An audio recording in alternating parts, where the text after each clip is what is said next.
except that you have to be. Okay, I'm like, it's like scrape down. This all sounds very zen, you know, as far as you have to be willing to empty your cup. So that means you got to get rid of any preconceived notions, because I'm the guy that was in the deep freeze for like a dozen years. You know, I've been out of the society, and then I came back. And it took me 3 more years to get back into the fighting. But I was watching people fighting with 2 swords, and it was so radically different from what I ended up doing that I finally decided I have to step in and at least show something. Not what other people are doing is wrong. This is just different. So you have to think in terms of, oh boy, thinking about your ages, you have to think in terms of a fighting style from 40 years ago. Alright, so, big thing with double weapon. My pet peeve. I watch people that use Wadus, present company accepted. No worries. Also, they use thrusting tips. I come from an era where thrusting tips were not used, because the ones that we had were basically that big around on the end of the sword, which really screwed up the balance, and it was just useless. Now things are much better. But I haven't decided to add any thrusting tips to my weapons because I'm short and I got a little T-Rex arms. All right, and I usually try to hit with the last few inches of my sword. But when I face my opponent, I usually have my swords like this. If I'm feeling really cocky, I'll do this, you know, but it's usually I'm keeping like a triangle. And here's what, okay, since you know the swords, here's what I want you to do. Okay. When you end up, setting up a defense like this, okay, think triangle. What you are ultimately doing to your opponent is you're trying to shave off the shoulders. If you get him to go far enough out, okay, there's the middle. But that's usually my game when I'm playing. Also, here's what I usually prefer for blocking. Imagine this is fixed in space. So it rotates. Okay? Same thing with the other sword. And it's really hard for a lot of people because what they want to do is they want to get into it and then they'll be throwing a weapon up here. That makes me insane because I watched someone at a practice and he did it over and over. Ha! And he'd get belted in the ribs. I said, you know why that's happening? Ha! It was coming in like clockwork. So you don't need to block like that. All you need to do is just change the angle. You don't need to drag your weapon completely out of the way and make it useless. Now, all right. So we've got that happening. What do you do about a leg shot? Probably. I have a tall torso, so for drop blocking doesn't work as well for me. Okay, so then how about imagining just rotate it out? Just pivot. Alright?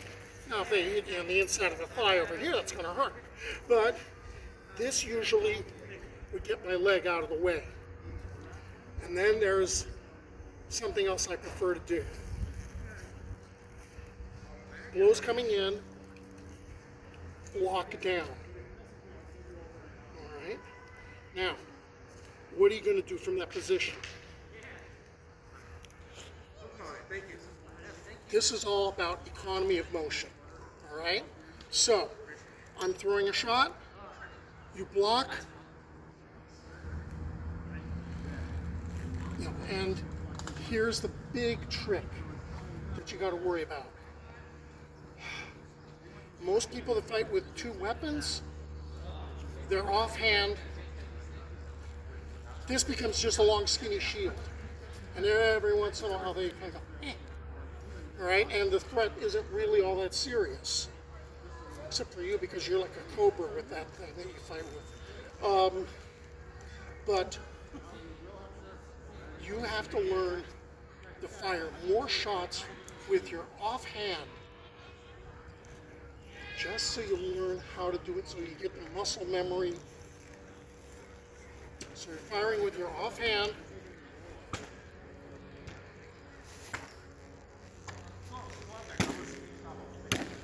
Because you'll find a lot of people can't use the offhand.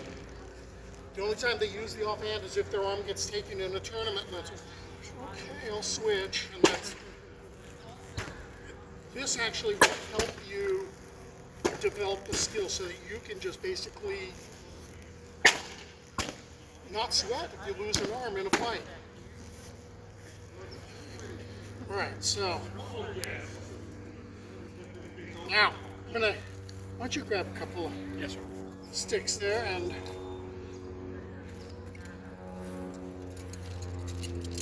ooh, he's got the nice demigod.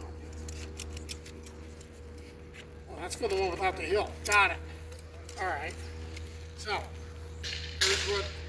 here's what you're gonna do. Okay. I'm firing. Now, again, what do you want to do with this sword?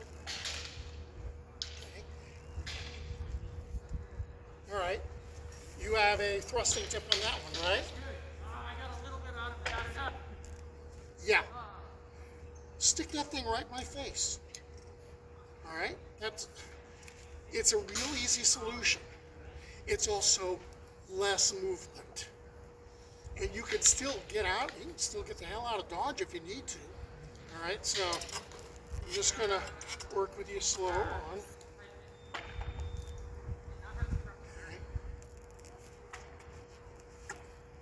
All right. In some cases, what are you gonna do once you've blocked? How about this? Up and out. All right. So, okay. All right. Let's try that again. All right. Let's try that again, but I also want you to immediately follow with this too. Okay.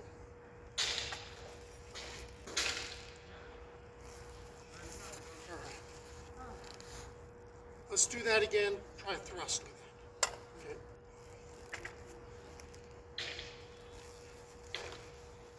Try it again. Okay. Now we get into the thing that one of my friends called crashing helicopters. So all that happens is at this point it's like, oh God, get away from me, you're scaring me. So, what I actually did with mine, I used to use a real heavy falchion. So it was heavier than a normal sword. And that forced me to build up the muscle. And then what I ended up doing is I switched over. Okay. But I have made a point of, I would say, at least 40% of my shots are with my offhand. what is your offhand? And that also kind of gets us into another thing. When it comes to working with a shield, or actually working against a shield, I like to think in terms of, no, it's okay. I'm going to want you, I'm going to go right-handed. When you go against somebody with a shield, what side do you normally attack? Both. Both? I like to do this for a psychological effect. I like to imagine myself prying the shield open and climbing inside. All right? So that's pretty much the kind of thing that I like to do. I mean, it's going this way instead of making it a race to get around to this side. Yeah, climb in. But, of course, you right or left-handed. Doesn't matter at this point, I'm dead. Okay, try that again. Now what do you do? Yeah. Okay, try it again.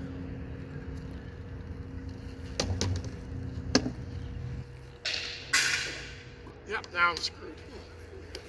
Okay. So when you're throwing, when people are predominantly right-handed, throwing against a shield, and it's a much wider gap. When you're a left-handed fighter throwing a shot against someone who has a shield in their left hand, do you still throw as wide of a wrap, or because there's not as much shield there, do you just throw it more shallow and use the speed? I tend to do that as far as just make it, make it a bit more The shallow. right side is definitely going to need more wrap, Yes. and the left side is going to be more speed. Just be very cautious about, like with me, I tend to not do leg shots. I'm perfectly willing, like, yeah, go ahead, take my leg. Because I'm going to take your arm. Which doesn't sound really nice, but you know what? That's a fair trade. You know, as far as I'm concerned. So, let's see. All right.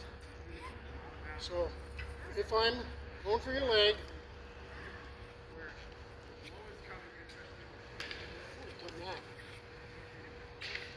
all right, going for your leg.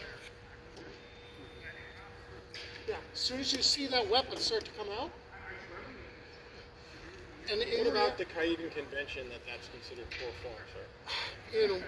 He's got a white belt, so it's not. In reality, with what I tend to think in terms of doing,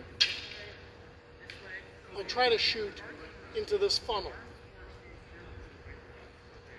Sometimes the funnel opening gets a bit wider, you know, but usually I'm trying to climb somewhere in there. If I slop something in, I'm bound to get something important. All right, but as far as, you know, just throwing that thing out there, if you're going to be going for my leg, or if I'm going to be going for your leg, you've got a whole bunch of choices. You got a whole bunch of options as far as, you know, hitting me. Okay, what I do is I tend to,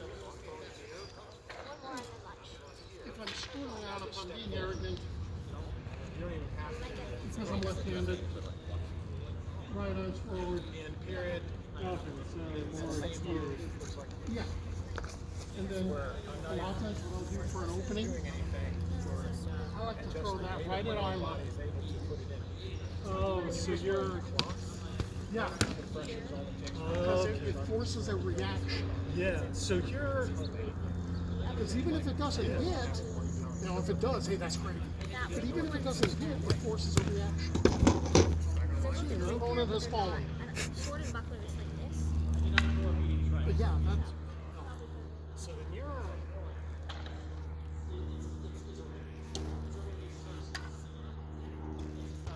As I recall, you're right-handed. Yeah. So that means right foot back. Right foot back.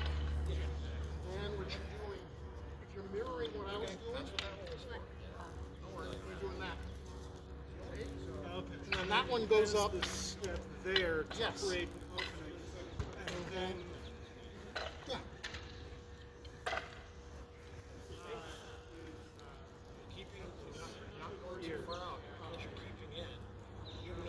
And you just simply, no, right, your left foot back.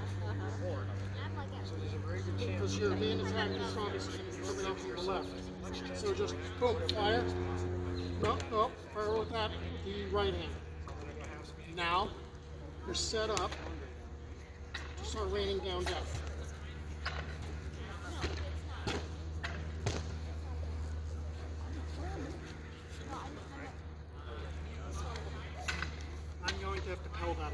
is I like the style overall, more so than what I'm currently doing, Yeah. just because I feel like I'm not getting as much out of the sword and board at the moment. So, Well, no, I'll tell you though, it is really good training for your offhand. yeah, And it's just really good as far as rewiring your brain. Nice because they're hand guards, but You know, you can't just rely on the one hand yeah. and then turn the other one into a long skinny shield. Yeah. I might re-strap my current shield so that it's up the right-handed first. That way I'm just fighting sword left-hand for a while. And then Is the core lecture of your class finished? Is the core lecture of your class finished? Yeah. Okay.